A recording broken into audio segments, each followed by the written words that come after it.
This week in Jamaica Now, leptospirosis outbreak declared in Jamaica. Reggae Boyz leave Jamaicans disappointed, but there is still hope for World Cup qualification. Miss Jamaica pulls out of Miss Universe competition after fall, and Hurricane Melissa losses climb to $8.8 billion US.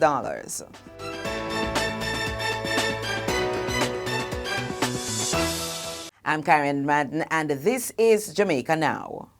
Jamaica is now experiencing an outbreak of leptospirosis following Hurricane Melissa, with 6 suspected deaths so far. Health Minister Dr. Christopher Tufton told a press conference on Friday that 9 cases of the disease have been confirmed, and there are 28 suspected or probable cases from October 30 to November 20. The meeting last evening with my team confirmed that there are 9 cases that are confirmed, 28 suspected or probable cases, and these numbers are from October 30th, 2025 to November 20, 2025.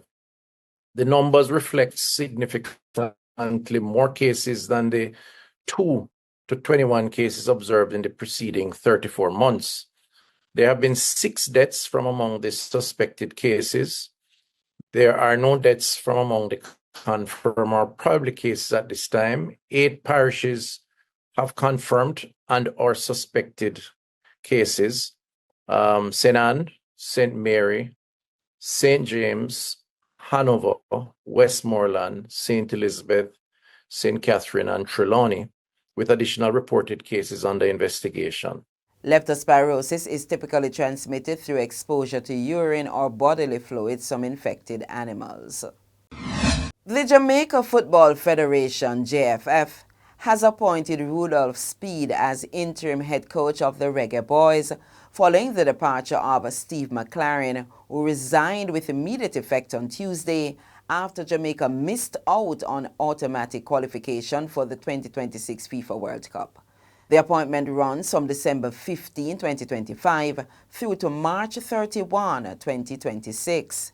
Speed had previously worked as McLaren's technical advisor throughout the failed CONCACAF World Cup qualification campaign. Jamaica failed to secure automatic qualification to the World Cup following a heartbreaking 0-0 draw with Curaçao before a capacity crowd at the National Stadium. Fans were left very disappointed. Don't consider this losing. You never lose, you only learn. Deserted, ejected. Honestly, this should have happened here tonight. Can't even explain how I'm feeling, but it's not good. It's not good. No, I'm feeling so bad because I see so much air, but I'm hoping that we can get another chance to play in the CONCACAF playoff. If the Reggae Boyz are to qualify for the World Cup, they will need to advance through the playoffs set for March next year. The boys are set to face New Caledonia in their first game of the playoffs before a potential decider against Democratic Republic of the Congo, DR Congo. The Intercontinental Playoffs will see Jamaica, Suriname, DR Congo, Iraq, New Caledonia, and Bolivia vying for 2 spots at the World Cup. Miss Universe Jamaica 2025, Dr. Gabrielle Henry, was forced to withdraw from the global competition this weekend on medical advice after falling from the stage during the evening gown preliminaries in Thailand. A release from Dr. Henry's family, disseminated by Minister of Culture, Gender, Entertainment and Sport Olivia Grange on Thursday, said her fall resulted in injuries to her head, chin and foot. She was hospitalized as a result. The family expressed gratitude to supporters around the world for their prayers and well wishes, as well as optimism she would make a full and speedy recovery. Miss Universe Mexico, Fatima Bosch, was ultimately named Miss Universe 2025. First runner-up is Miss Universe Thailand, Praveena Singh, and the second runner-up is Miss Universe Venezuela, Stephanie Abasali. Opposition spokesman on energy Philip Paulwell is warning the government not to make any excessive compromises to the Jamaica Public Service Company, JPS, as it prepares to update the country on the utilities license. The call comes as JPS works to restore power in the aftermath of Hurricane Melissa, which caused widespread power outages across the island. Permanent Secretary in the Ministry of Energy, Carol Palmer, has already revealed that the JPS has asked the government to extend its current license, which expires in July 2027. She said the request is intended to help the light and power company secure financing for major restoration work in parishes heavily affected by Hurricane Melissa. The information we've been given is that they need to secure financing. And because we have pulled on the license, if you will, my choice of words, they are unable to attract capital. And I mustn't say this publicly, should I? The time remaining on the license does not allow them enough time to secure capital so that they can repay within the time of the license. And there's no guarantee that there will be a renewed or new license unless JPS is willing to agree to new terms. And we cannot step back on that. Right? The country has been suffering high price of electricity and all the other things that we've been talking about for years. And we have agreement, approval from Cabinet to push for these changes. So the issue is we are now seeking to see how we can assist and facilitate them securing capital. However, Paulwell said in a statement on Friday that despite the desperate situation Jamaica is now in, there should be no more concessions granted to the JPS than are necessary for it to secure funding to achieve full restoration of electricity to the grid. I want to caution both the government and the JPSCO that in the face of the desperate situation that we now have, that there should be no greater concessions granted to the JPSCO than are necessary for it to secure funding so as to achieve full restoration of electricity to the grid. I want to remind the country that we have stated our position in relation to a new license. Firstly, we do not believe a license should be granted for more than 10 years. Secondly, we believe that the right of first refusal that the JPSCO now has should be abolished, and that any new generating capacity being brought to the grid must be subject to full and fair competition. We also believe that those operators who do their business in the special economic zones should be able to generate and to distribute electricity within those zones. We also believe that there ought to be greater regulations governing street lights. There are too many lights that do not work, and there's no proper accountability for them. Minister of Energy Daryl Vaz is expected to make a statement to Parliament next week on the negotiations with JPS. Meanwhile, Prime Minister Dr. Andrew Holness has disclosed that it could take up to 6 months to achieve full electricity restoration to all affected communities following Hurricane Melissa. Currently, JPS has 600 linesmen and with their equipment in the island. Some of those linesmen will leave shortly. On the general trajectory, it could be as long as 6 months before electricity is returned to every community in Jamaica. Thankfully, we are at 70% now. By the 15th of December, we may very well be at maybe 75% or more. But that last mile in the particularly devastated area, that is going to take a lot of time. So there are two things that you trade off. It's time and resources. So if you use less resources, it takes a longer time. If you use more resources, it may take a shorter time.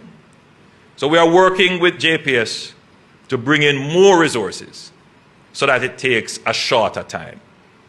We are of the view, based upon JPS's assessment, I will leave them to give you the details, that they could shave 2 to 3 months of total recovery if they have the resources up front to deal with the recovery. So they want to have 900 linesmen, which would mean bringing in an additional 300 linesmen. And so the government is working with them to see that we can get this done so that we can get electricity back much faster than is projected.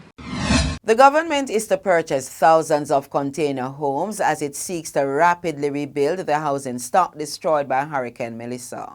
Prime Minister Dr. Andrew Holness told a press conference on Wednesday that the National Housing Trust will purchase 5,000 of these container homes in the initial stage, some of which it will sell to individuals, while some are to be used to build housing schemes. He says a portion will be allocated for free distribution through the government's social housing program. Holness also said the central government will also be purchasing some of these homes to be distributed as social housing. He noted that it would take time to bring enough containers into the island to make a significant impact, but stated that the procurement process has started. He said shipping alone could take between 30 to 90 days. No, we are not going to get them here for Christmas. I just have to be frank with everybody. But we should start to see some coming in by late January. And those that come in initially, we are going to be looking at the worst cases assessed to make them available. For Christmas and for the initial stages, we're going to have to try to do the shelter repair kits, the heavy-duty tarpaulins, and those kinds of solutions, in addition to the rebuilding, the actual putting on roofs and so forth, as much of that as we can in the coming weeks leading up to Christmas. Holness also stated that the government will be providing rebuilding grants, but said the amounts have not yet been decided on as assessments are continuing. Holness said the picture should become clearer when the government gets to about 30,000 assessments. Hurricane Melissa, which tore through Jamaica on October 28, damaged nearly 156,000 homes, 24,000 of which were total losses. And Holness has announced the establishment of the National Reconstruction and Resilience Authority, NARA, assessing that a fragmented approach by ministries will not meet the magnitude of Jamaica's reconstruction challenge. Preliminary figures from the World Bank indicate that the physical damage to the western end of the island in the wake of Hurricane Melissa stands at US $8.8 billion, or 41% of GDP 2024. The figure does not take into account economic loss. Speaking at a press briefing on Wednesday, Holness said the statutory body is being established with special powers to lead, coordinate, fast-track and oversee national reconstruction. It will report directly to the Office of the Prime Minister. He said the authority will be set up with a sunset date of 5 years and may be renewed by Parliament. We therefore need a dedicated reconstruction apparatus. The government will therefore establish the National Reconstruction and Resilience Authority, NARA, a statutory body with special powers to lead, coordinate, fast-track, and oversee national reconstruction, reporting directly to the Office of the Prime Minister. The NARA will focus on building back better, safer homes, climate-resilient infrastructure, better land use planning, relocation from high-risk zones, and taking the opportunity to introduce new industries and new businesses to areas that previously had no economic base. Meanwhile, Holness says it is likely that the government will have to borrow to help to finance Jamaica's rebuilding in the aftermath of the hurricane. Holness said the initial rebuilding process will be financed using funds from the National Natural Disaster Recovery Fund, totaling $650 million US. Another $500 million is expected to be borrowed immediately from the International Monetary Fund's Rapid Financing Facility. We will start this reconstruction effort with approximately $1.15 billion in immediate funds. This is significant. To dimension this, under normal circumstances, it would take us 3 fiscal years to spend such funds in capital expenditure under normal circumstances. But let me just say this, because again, there is a lot of misinformation which is suggesting that the government of Jamaica is receiving huge sums. I would want, if it is possible, to display the grade assessment of damage. And just to look at what the infrastructure damage is. Just infrastructure. That's the one that you can say it's absolutely public. And I believe that was about $2.3 billion. If you can display that very quickly. $2.9 billion of infrastructure damage. That's, you could say that's government's responsibility totally. And then there is a part of residential that would be government as well. And then there is a part of private, meaning private homes and private facilities that government may also have to assist. And then there is the relief and the recovery expenditure. So we have here a total of $1.15 billion.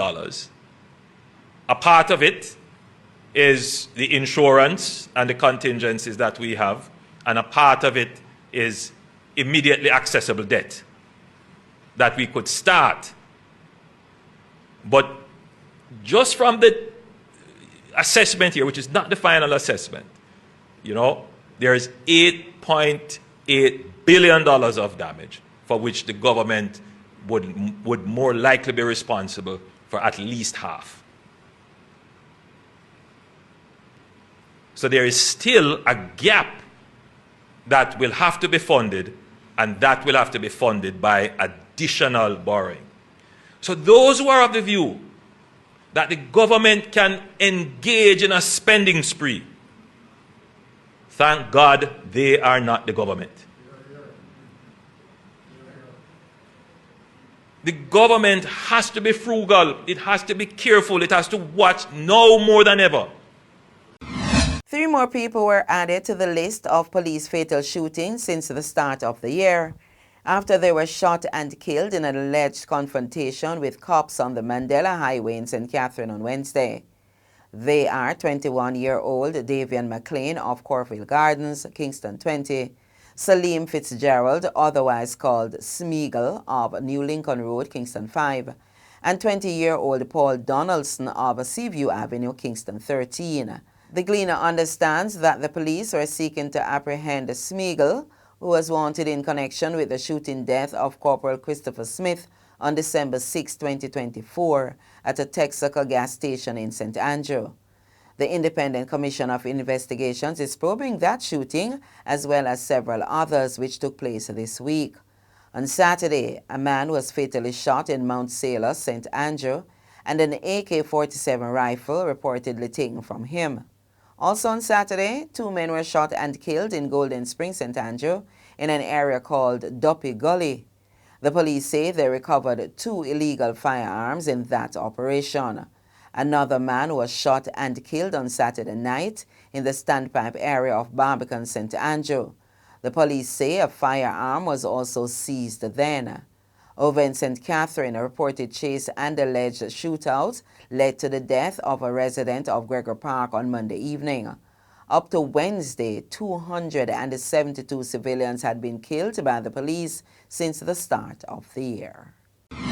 The Jamaica Defense Force, JDF, says the Coast Guard seized a little over 990 pounds of cocaine with an estimated street value of $3.7 billion offshore Jamaica on Wednesday.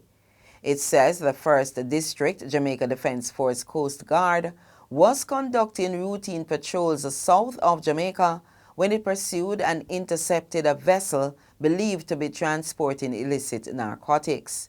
During the chase, persons on board the suspected vessel reportedly threw multiple packages overboard, which were swiftly recovered by the JDF Coast Guard boarding team. The JDF says the contraband was secured and transported to the 1st District JDF Coast Guard base, where it was handed over to the Narcotics Police for processing. The JDF has labeled the seizure a significant disruption to the regional drug trafficking networks. And that's it for this edition of Jamaica Now, your weekly review of the big news stories. Send us your comments at onlinefeedback@gleanerjm.com. Follow us on X, formerly Twitter, and Instagram at Jamaica Gleaner, and on Facebook at Gleaner Jamaica.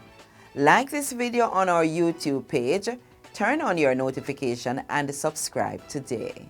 I'm Karen Madden, and before we go, residents of Parity in St. Elizabeth are calling for urgent counseling as they grapple with the trauma and loss caused by Hurricane Melissa, which ravaged their homes and upended their lives. One resident, Petula Evans, says the mental strain is now taking a physical toll. We need counseling because right now this man may pick up, and at the time he starts to see where it is at. I can't find it. You can't find it. Nothing I do. So you need counseling? Yeah, I'm not. Right now, Mr. Pressure for me, I am weak, the body weak, and the dead busy. We need counseling. They come and have one friend. She take off with just too fast, she traumatized. We don't want counseling. I heard that some people are like sitting looking out in space, talking to themselves. Yes, sir. Some people look out at space and talk to themselves. Even my mother. She don't even do that. So you think people need urgent help? Yes, sir. People need urgent help.